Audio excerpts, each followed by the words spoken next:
بسم اللہ الرحمن الرحیم۔ ایک شخص بڑھاپے میں ایک جوان لڑکی سے شادی کر لیتا ہے۔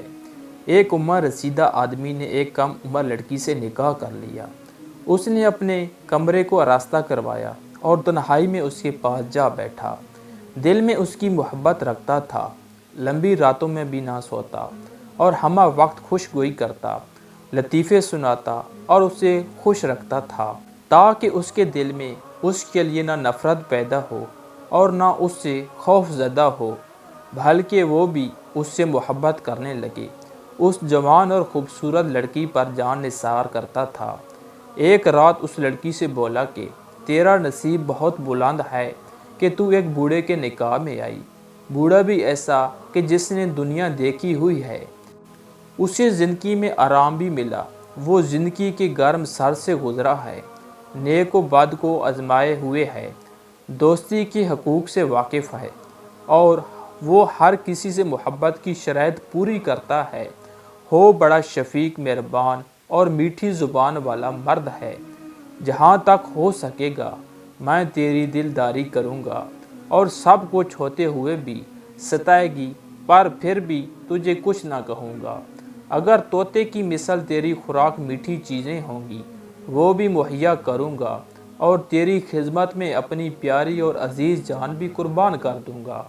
تو شکر ادا کر کے تو کسی جوان کے نکاح میں نہیں آئی جو متکبر، بے عقل اور لڑاکا ہوتا، یا غیر مستقل مزاج جسے ہر دم ہوس سے غرض ہوتی اور ہر لمحہ اس کی ایک ہی رائے، وہ ہر رات نئی جگہ شب باشی کرتا اور ہر دن نیا دوست بنا کر داد عیش دیتا۔ ایسے مردوں کے بارے میں کسی نے کیا خوب کہا ہے: جوان اچھے ہوتے ہیں، خوبصورت ہوتے ہیں، مگر کسی کے وفادار نہیں ہوتے، لیکن بوڑھوں کی جماعت عقل مندی سے، تمیز سے زندگی گزارتی ہے، تاکہ بے وقوفی اور جوانی کے تقاضوں کے مطابق بس اپنے سے بہتر کی تلاش رکھے۔ اس کی رفاقت غنیمت جان، اس لیے کہ اپنے جیسے کے ساتھ عمر برباد کر دے گا۔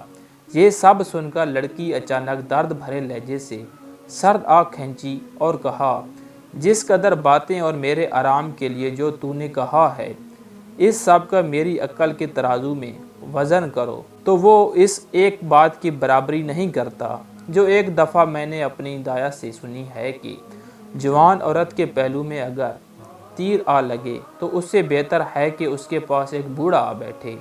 جب عورت مرد کے سست اور ڈھیلے ڈھالے جسم کو دیکھتی ہے، جیسے روزدار کا پچھلے وقت لٹکا ہوا ہونٹ، تو وہ بول اٹھتی ہے کہ وہ بوڑھا تو ایک مردہ ہے۔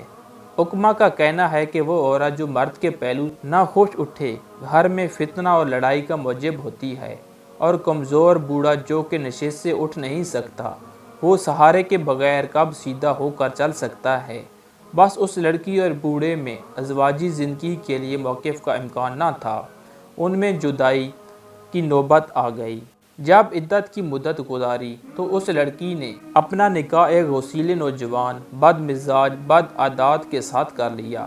اس کے ظلم بھی سہتی، غصہ بھی برداشت کرتی، رنج و عالم کو بھی خاطر میں نہ لاتی، اور جوان سے نکاح کر کے اللہ کا شکر اس طور پر کرتی کہ اے اللہ، تیرا شکر ہے کہ تو نے اس دردناک عذاب سے چھٹکارا دیا ہے۔ حضرت شیخ سعدی فرماتے ہیں کہ حسین چہرہ، دیابا اور مخمل کا لباس، صندل اور خوشبودار عطر، رنگ و بو اور ہوس، یہ سب اشیاء عورت کی زینت ہوتی ہیں۔ مردوں میں طاقت اور مردانگی سب زینتوں سے بڑی زینت اور نعمت ہے۔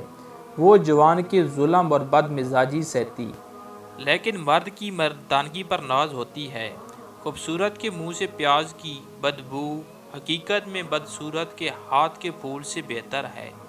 حضرت شیخ سعدی فرماتے ہیں کہ محبت کے تمام پہلو کے باوجود جوان لڑکی عمر رسیدہ کو دل سے ہرگز نہ چاہے گی۔ ہزاروں وعدوں، ہزاروں قسم کے لالچ دینے پر بھی جوان لڑکی بوڑھے کو دل میں جگہ نہ دے گی۔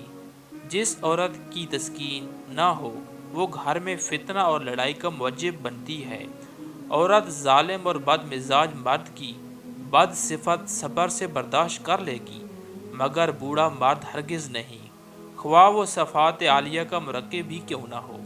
خوبصورت عورت کے منہ سے بدبو بھی آئے وہ اچھی لگتی ہے، بدصورت عورت اگر پھول بھی پیش کرے تو اتنا پسندیدہ نہیں لگتا۔